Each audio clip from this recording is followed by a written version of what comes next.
Olá pessoal, tudo bem? Estamos de volta com mais um bloco dos impactos do Código de Processo Civil sobre o processo coletivo. Eu começo esse bloco falando de um impacto que tem a ver ainda com tutela provisória, que foi onde nós terminamos no bloco passado, que é a estabilização da tutela de urgência. Nosso 11º impacto é a estabilização da tutela de urgência. Artigo 304 do CPC. Esse artigo 304 talvez seja o mais polêmico dos artigos do Código. Eu não vou aqui dar-lhes uma explicação completa sobre isso, acho que não é o caso, mas ele basicamente quer dizer a possibilidade de que o processo seja extinto quando houver decisão de tutela provisória e a tutela provisória mantenha seus efeitos depois da extinção do processo. O requisito para isso é, primeiro, um pedido do autor, nós, e segundo, a ausência de recurso do réu contra a decisão que deferiu a tutela provisória. A ideia desse instituto é que tanto o autor quanto o réu podem estar suficientemente satisfeitos com a tutela provisória, sem a necessidade de que ela seja ultimada como tutela final. Você tem a tutela provisória basta, está todo mundo feliz, o réu não recorre, você não quer seguir com a ação e fica tudo por isso mesmo. Isso serve para situações em que a liminar resolve o problema, e nós temos muitas dessas situações. Fornecimento de medicamento, fornecimento de prestações pelo poder público de maneira geral, realização de alguma atividade pública imediata. Nós temos muitas situações em que depois da concessão da tutela provisória, a gente fica meio naquela situação sem saber o que fazer com a ação. Porque o que a gente queria mesmo já foi realizado na tutela provisória, aí você não sabe se aquilo perdeu objeto, se você quer uma sentença para confirmar a tutela provisória, fica uma coisa meio no limbo. Então, o artigo 304 veio nesse sentido. Embora ele tenha muitas polêmicas doutrinárias, o espírito dele é esse. O réu está satisfeito em cumprir a liminar e o autor considera que a liminar basta para satisfazer aquilo que ele queria. Então, se você estiver nessa situação, lembre-se de pedir na petição inicial a estabilização da tutela de urgência, para que você consiga obter esse benefício. Literalmente, o texto do Código só permite a estabilização se você fizer o chamado procedimento antecipado antecedente, que é um pedido de tutela antecipada antes da elaboração da petição inicial. Essa tutela antecipada antecedente tem a ver com a velha cautelar preparatória, que você seguramente se lembra, aquela medida cautelar que você propunha antes da petição inicial. Esse pedido tem muita relação com a tutela antecedente, com a cautelar preparatória. É a ideia de que você faz um pedido só da tutela provisória e depois esse pedido é aditado para passar a conter o pedido completo da petição inicial. Há autores que defendem a possibilidade da estabilização mesmo quando a petição inicial é elaborada integralmente. E você poderia ter a estabilização da tutela provisória concedida não apenas em caráter antecedente, mas também em caráter incidental. Essa não é a literalidade do texto do Código. Então, se você de fato quiser esse benefício, é melhor fazer o pedido de tutela antecipada antecedente e depois aditar esse pedido com a petição inicial da ação civil pública. Pode parecer que dá mais trabalho, mas isso pode sim valer a pena em várias situações. Fecho com isso o 11º impacto, vou para o 12º, alcance da sentença coletiva. Esse impacto não tem nada a ver com o CPC, mas ele é um impacto que aconteceu ao mesmo tempo em que o CPC estava sendo aprovado e por isso eu o agreguei aqui nessa nossa discussão. O STJ, e aí não me interessa aqui contar o histórico dessa alteração, mas o STJ finalmente afastou em caráter definitivo aquela limitação territorial do alcance da coisa julgada coletiva contida no artigo 16 da Lei da Ação Civil Pública. Esta talvez seja a alteração mais importante dos últimos 20 anos do processo coletivo no Brasil. Você sabe que o artigo 16 foi alterado para passar a conter uma limitação territorial das sentenças coletivas que não fazia sentido nenhum. Toda a doutrina diz que isso não fazia sentido nenhum, mas o STJ vinha aplicando essa limitação.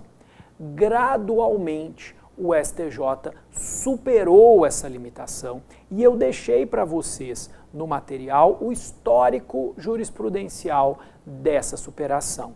E agora não há dúvida nenhuma de que a sentença coletiva tem o tamanho que o direito material tiver. Se o direito material só interessar a uma comarca, a sentença atinge uma comarca. Se o direito material interessar a todo o Estado ou a todo o país, o direito material atinge todo o país.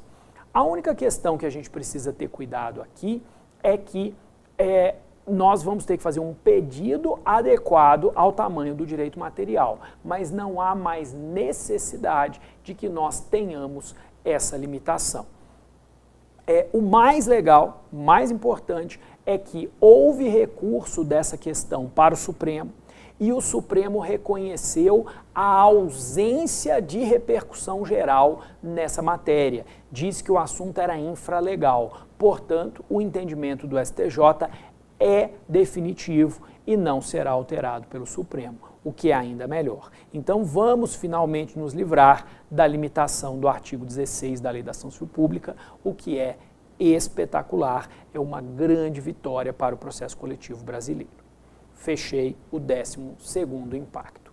O 13º impacto também não é propriamente do CPC, mas nos interessa muito, que é a execução coletiva em favor dos indivíduos. Essa é a ideia de buscar uma reinterpretação do artigo 98 do CDC. O artigo 98 do CDC é um artigo meio esquecido.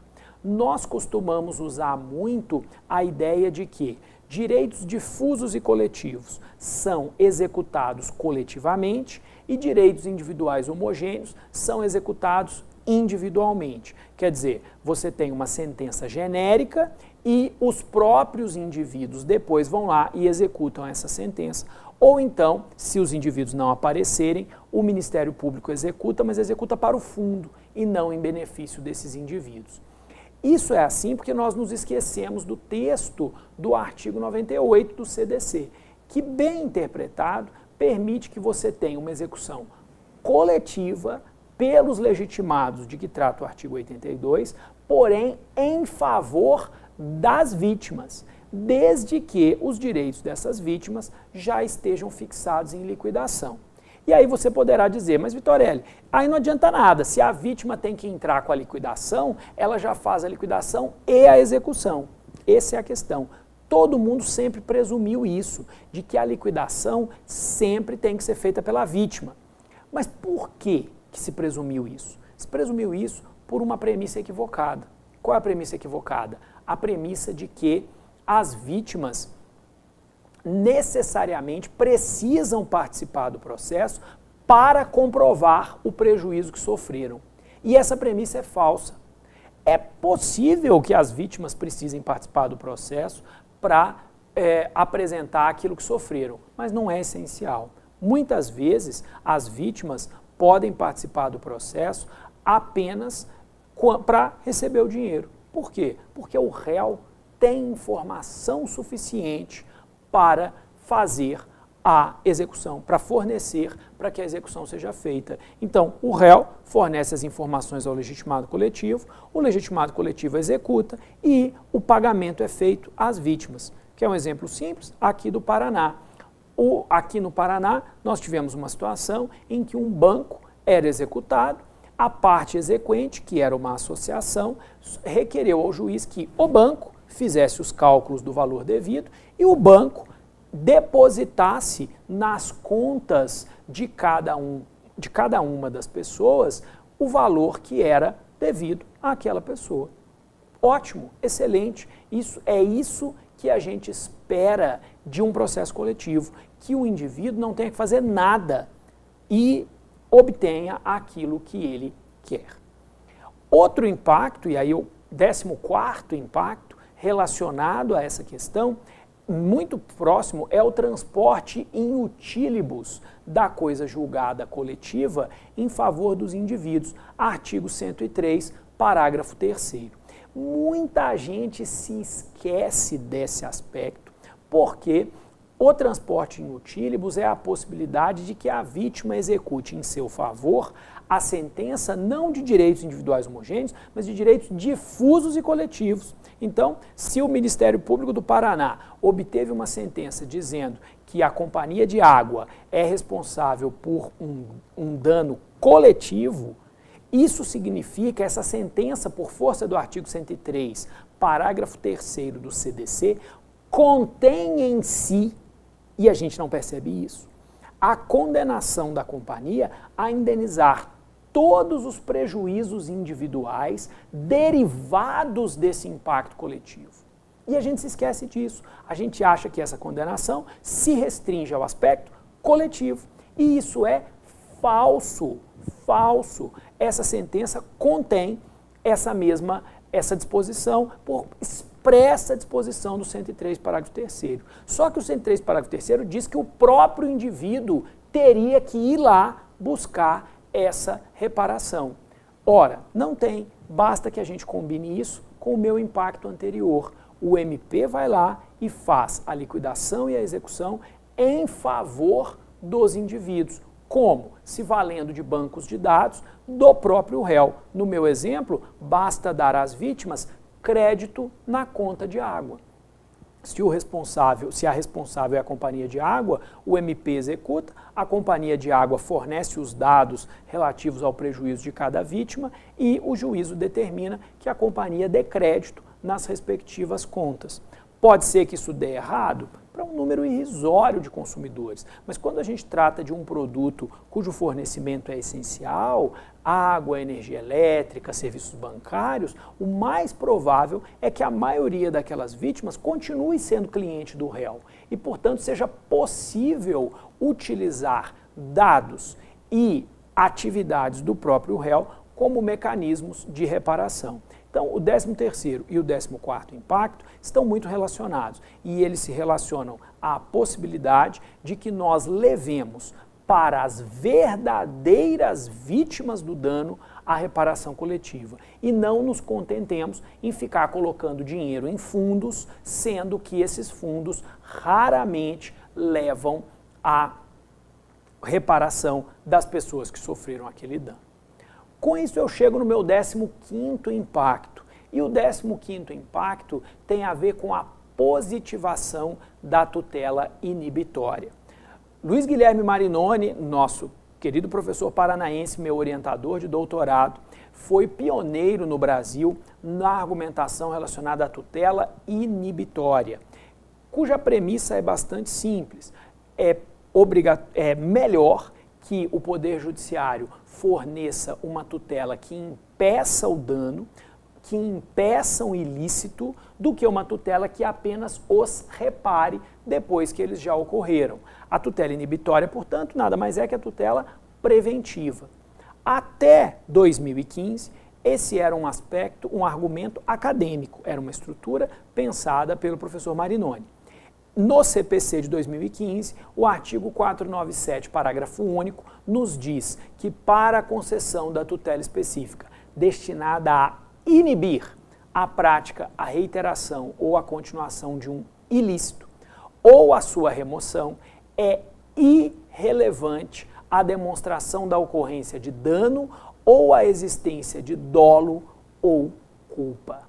Isso significa, por exemplo, que no âmbito do processo coletivo ambiental, nós podemos imputar aos réus o dever de não lesar o meio ambiente sem ter que discutir se o dano ocorreu ou não ocorreu, se tem dolo ou não tem dolo, se tem culpa ou não tem culpa.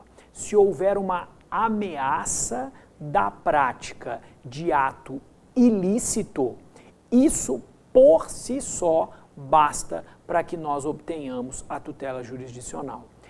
Pense no impacto disso. O 497, parágrafo único, nos dá argumentos para pedirmos a tutela jurisdicional em virtude da ameaça de ilícito, sem discutir nem dano, nem dolo, nem culpa. Você não precisa mais ficar fazendo aquelas ginásticas que nós fazíamos para tentar demonstrar um dano que ainda não ocorreu. Por quê? Porque ele ainda não ocorreu, então sempre tinha uma coisa de previsão. E aí o réu sempre ficava, são meras ilações do Ministério Público, isso nunca vai causar dano, etc, etc. Não importa.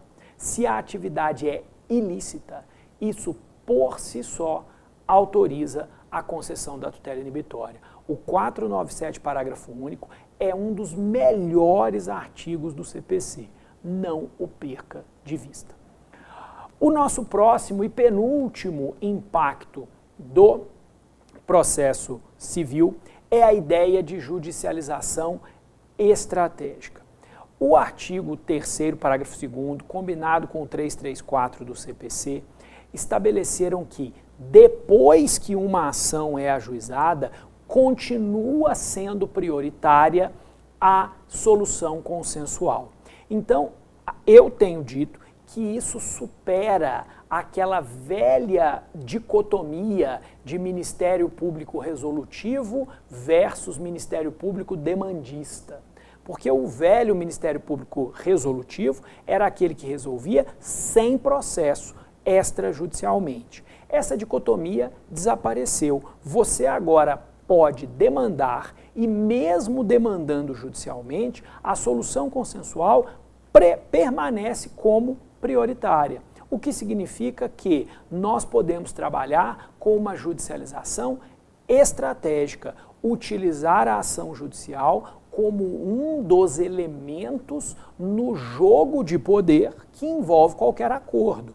Todo acordo ocorre a partir de uma análise racional de custos e benefícios, e a judicialização pode ser um peso a mais da atuação do Ministério Público para estimular o acordo por parte do réu. E pode também trazer para o ambiente de acordo o juiz, que é um ator que dá força a essa solução do conflito. Então, nós devemos abandonar, na minha visão, essa velha dicotomia.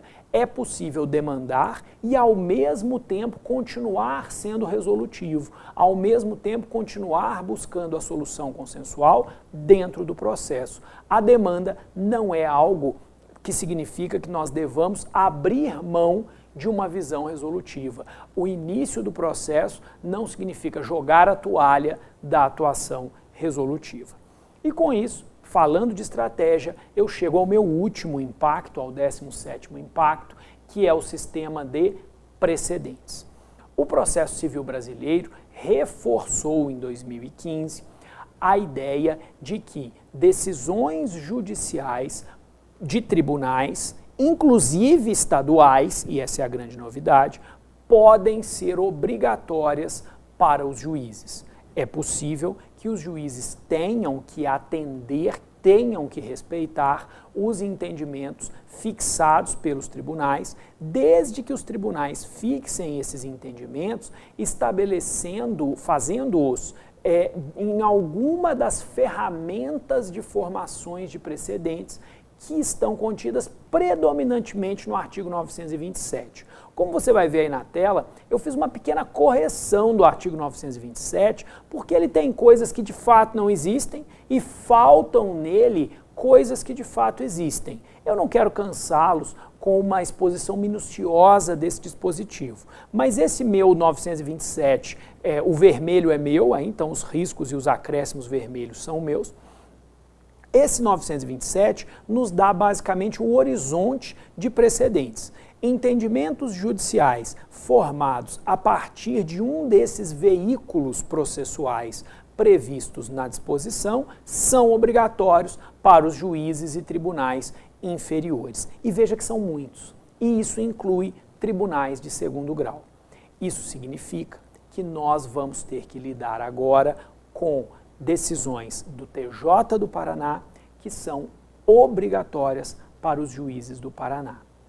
Isso tem que mudar o nosso modo de agir. Tem que mudar o nosso modo de agir por pelo menos duas razões. A primeira delas é que o Ministério Público é chamado a participar de todas as espécies de procedimentos que firmam precedentes obrigatórios. O Ministério Público é previsto como custos legis na formação de qualquer precedente obrigatório, independentemente da tese ser ou não relativa à atuação do Ministério Público. Isso se deve ao fato de que a formação do precedente tem em si interesse social e, portanto, a atuação do Ministério Público é justificada mesmo que o objeto do precedente seja totalmente de direito privado, ainda que a questão que se trate ali não tenha nenhum interesse público no mérito, mas há interesse social na formação do precedente. A segunda razão é que os nossos próprios casos vão gerar precedentes obrigatórios. Nós poderemos ter, inclusive, e esse é um grande risco, teses de precedentes obrigatórios aplicáveis ao processo coletivo, firmadas em processos individuais. E isso, eu digo que isso é um risco porque os processos individuais andam mais rápido que as ações coletivas. Então é provável que eles cheguem nos tribunais antes das ações coletivas e gerem a formação de um precedente vinculante antes que as ações coletivas possam chegar aos tribunais. Isso é muito complicado, porque isso vai permitir que uma discussão focada em fatos individuais, não focada em fatos coletivos, na visão global do problema, frustre a discussão global do problema, porque o precedente já estará formado. Acompanhem com muito rigor a formação de precedentes, sobretudo pelo TJ, porque os órgãos estaduais fazendo precedentes obrigatórios é algo novo. No STF, no STJ, nós já estamos acostumados e existem mecanismos de transparência que já estão implementados há algum tempo. Nos TJs e nos tribunais regionais federais, essa realidade é nova. Nós vamos precisar nos aproximar muito desses tribunais para a gente ter certeza de que efetivamente essas questões estão sendo bem tratadas, sobretudo aquelas teses que interessam de modo mais próximo ao Ministério Público institucionalmente ou à sociedade que o Ministério Público deve defender em juízo.